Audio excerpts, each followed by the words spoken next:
इस ट्यूटोरियल में हम इन पॉलिनोमियल्स को फैक्टराइज करेंगे using splitting the middle term method. अब देखो, ये जितने भी पॉलिनोमियल्स हमें गिवन हैं इन सब की डिग्री क्या है? 2, यानी कि ये क्वाड्रेटिक पॉलिनोमियल्स हैं। तो क्वाड्रेटिक पॉलिनोमियल्स को by splitting the middle term method से फैक्टराइज करना सबसे आसान होता है। अब ये मेथड से हम इसको सॉल्व कैसे करते हैं? अब इस पॉलिनोमियल को अगर मैं ax² plus bx plus c से कंपेयर करूं तो जो मिडल टर्म है यानी कि x वाली टर्म, उसके कोफिशिएंट को हम दो पार्ट्स में स्प्लिट करते हैं सच दैट इन दोनों का सम b के बराबर हो और इन दोनों का प्रोडक्ट a और c के प्रोडक्ट के बराबर हो। अब इसको सॉल्व करना भी बड़ा आसान है। वो कैसे होता है? जैसे ये एग्जांपल लेते हैं, इसमें a कितना है? 12, b कितना है? -7, ये -7 आएगा, और c कितना है? 1। ठीक है, अब आप a इंटू सी निकालो, वो कितना हो गया? 12। 12 इंटू 1 इज़ 12। अब हमें क्या करना है कि ये जो 12 आया इसको दो नंबर्स के प्रोडक्ट में लिखो, वो दो नंबर्स जिनका सम -7 हो। अब इसकी पॉसिबिलिटी क्या क्या हो सकती है? एक तो हो सकती है 1 एंड 12, 1 इंटू 12 इज़ 12, लेकिन इसका सम -7 नहीं है तो इसको छोड़ देते हैं। -1 -12, इन दोनों का प्रोडक्ट भी 12, लेकिन इन दोनों का सम -7 नहीं है तो ये केस भी छोड़ देते हैं। अगला केस, 12 को 2 डिवाइड करता है तो 2 इंटू 6, तो 2 इंटू 6 अगर मैं लूँ तो 2 प्लस 6 नहीं आता। -2 -6, इन दोनों का मल्टीप्लिकेशन 12, लेकिन इन दोनों का सम -8, वो फिर नहीं आता तो ये केस भी गया। उसके बाद 3 इंटू 4, 12 को मैं 3 इंटू 4 लिख सकता हूँ, तो 3 इंटू 4 इज़ 12, 3 प्लस 4 इज़ 7, लेकिन -7 फिर भी नहीं आता। तो नेक्स्ट केस क्या है? -3 एंड -4, राइट। अब -3 इंटू -4 इज़ 12, और -3 और -4 को ऐड करो तो कितना मिलेगा? -7। तो यानी कि ये केस ही है जिसको हमें कंसिडर करना है। तो बीच वाली टर्म को हमने इसमें स्प्लिट करना है, यानी कि px मेरा क्या हो जाएगा? 12x² -3x -4x plus 1। ठीक है, अब आप -4x को पहले रख लो या बाद में रख लो, उससे कोई फ़र्क नहीं पड़ता, आपके फैक्टर सेम ही आते हैं। अब इसमें से हम इन दो टर्म्स को कंसिडर करेंगे और इन दो टर्म्स को अलग से कंसिडर करेंगे। अब इसका क्या मतलब है? इन दोनों में जो कॉमन है उसको बाहर निकालो। इन दोनों में क्या कॉमन है? इसके लिए एक बड़ा ही सिंपल सा मेथड होता है। जैसे आपके पास 12x² है, तो 12 को आप 2 इंटू 2 इंटू 3 ये लिख सकते हो। इसकी प्राइम फैक्टराइजेशन कर लिया हमने, 2 इंटू 2 इंटू 3, और x² को आप लिख लो x इंटू x। ठीक है, और दूसरी तरफ 3x, आप नेगेटिव साइन को अभी छोड़ सकते हो, 3x को लिख सकते हो 3 इंटू x। ठीक है, अब इन दोनों में आप ये देखो कि कॉमन क्या क्या है। सबसे पहले 3 और एक 3 यहाँ पे है, फिर एक x और एक x यहाँ पे है, तो कॉमन क्या आ गया? 3 इंटू एक्स। तो 3x मेरा बाहर आ जाएगा और अंदर क्या बचेगा? यहाँ क्या क्या बच गया? 2 इंटू 2 इंटू एक्स, यानी कि 4x बच गया। तो इधर आ गया 4x माइनस 3x में से पूरा ही 3x बाहर चला गया, तो अंदर क्या बचेगा? 1। अब अगर इसको आप खोल के देखो तो 3x into 4x is 12x², और 3x इंटू -1 इज़ -3x। ठीक है, ये समझ में आ गया आपको? अब इन दोनों में से क्या कॉमन निकालेंगे हम?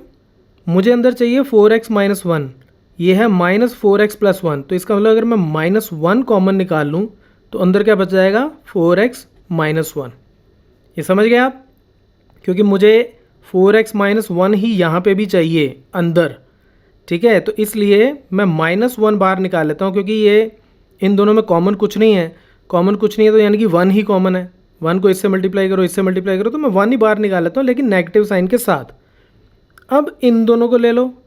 अब ये दो टर्म्स बन गई, ये एक टर्म बन गई पूरी। ठीक है, क्योंकि 3x इसके साथ मल्टीप्लाई हो रहा है, ये पूरी टर्म बन गई, ये पूरी टर्म बन गई। अब इन दोनों में कॉमन क्या है? इन दोनों में 4x माइनस 1 कॉमन है, तो 4x माइनस 1 ब्रैकेट के साथ ये बाहर निकाल लिया, तो अंदर क्या बच गया? यहाँ क्या बच गया? 3x, और यहाँ क्या बच गया? -1 और ये ही आपका आंसर है। सो आई होप आपको समझ में आ गया कि by splitting the middle term हम फैक्टराइज कैसे करते हैं। अगर तो आपको ये यहीं समझ में आ गया तो आप बाकी क्वेश्चन छोड़ सकते हो, वरना मैं इस ट्यूटोरियल में बाकी तो सॉल्व कर ही रहा हूँ। अब सेकंड क्वेश्चन में a कितना है मेरे पास 2 और c कितना है 3, तो a इंटू सी मेरा कितना हो गया 6। अब 6 को मुझे दो नंबर्स के प्रोडक्ट में लिखना है ताकि उनका सम 7 हो, तो इसको मैं 1 इंटू 6 लिख सकता हूँ। 1 इंटू 6 करूँगा तो 6 मिलेगा और 1 प्लस 6 करूँगा तो 7 मिलेगा। तो यानी कि ये कितना हो जाएगा मेरा 2x² प्लस, अब इस बार मैं 6x को पहले लिख लेता हूँ, 6x प्लस x प्लस 3, ठीक है। ये 6x हो गया और ये 1x को x भी लिख सकते हैं। अब इन दोनों में कॉमन क्या है, अब आप खुद सॉल्व करके देखना, मैं डायरेक्ट लिखता हूँ। 2x कॉमन है तो अंदर क्या बच गया x प्लस 3, इन दोनों में कुछ भी कॉमन नहीं है तो यानी कि 1 कॉमन है, तो प्लस 1, अंदर क्या बच गया x प्लस 3। अब इसमें और इसमें क्या कॉमन है x प्लस 3, तो x प्लस 3 मैंने बाहर निकाल लिया, तो यहाँ बच गया 2x और यहाँ बच गया 1। That's your answer. Let's move to the next question. अब इस क्वेश्चन में a है मेरे पास 6 और c है -6 और a इंटू सी कितना आ जाएगा -36।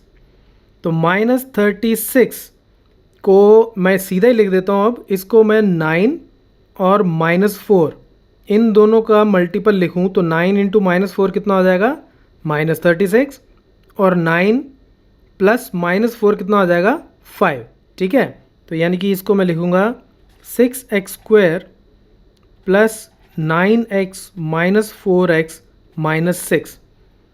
इन दोनों में क्या कॉमन आ गया, पहले दोनों में 3x कॉमन है तो अंदर यहाँ बच गया 2x, यहाँ बच गया ओनली 3। इन दोनों में क्या कॉमन है -2 कॉमन तो अंदर बच गया x प्लस 2x प्लस 3। अब इन दोनों में 2x प्लस 3 कॉमन है तो ये हो गया 2x plus 3 into 3x minus 2। That's your answer. I hope ये आपको समझ में आ रहा है। जस्ट इन केस नहीं समझ में आता आप कमेंट सेक्शन में पूछ सकते हो, I will try to answer. अब लास्ट क्वेश्चन सॉल्व करते हैं। अब इसमें a है मेरे पास 3 और c है मेरे पास -4, तो a इंटू सी कितना हो गया -12। अब -12 को हम किन दो नंबर्स के प्रोडक्ट में लिखें कि उनका सम -1 हो, तो सीधा सही है -4 एंड 3, राइट। -4 एंड 3, -4 इंटू 3 कितना आ जाएगा -12 और इन दोनों को ऐड करूंगा तो कितना आएगा -1, क्योंकि b कितना है मेरा -1, माइनस एक्स का मतलब -1 इंटू एक्स, तो b मेरा -1 है। तो लिख लो इसको, ये हो जाएगा 3x² minus 4x plus 3x minus 4। तो इन दोनों में से पहले दोनों में से सिर्फ x कॉमन है, अंदर बच गया 3x माइनस 4। इन दोनों में कुछ भी कॉमन नहीं है तो प्लस 1 बाहर आ गया, अंदर आ गया 3x माइनस 4। अब इन दोनों टर्म्स में 3x माइनस 4 कॉमन है तो 3x माइनस 4 मेरा बाहर आ गया और अंदर यहाँ क्या बच गया x और यहाँ क्या बच गया +1। That's the answer. So that's it from this tutorial. Keep watching Mathemafia.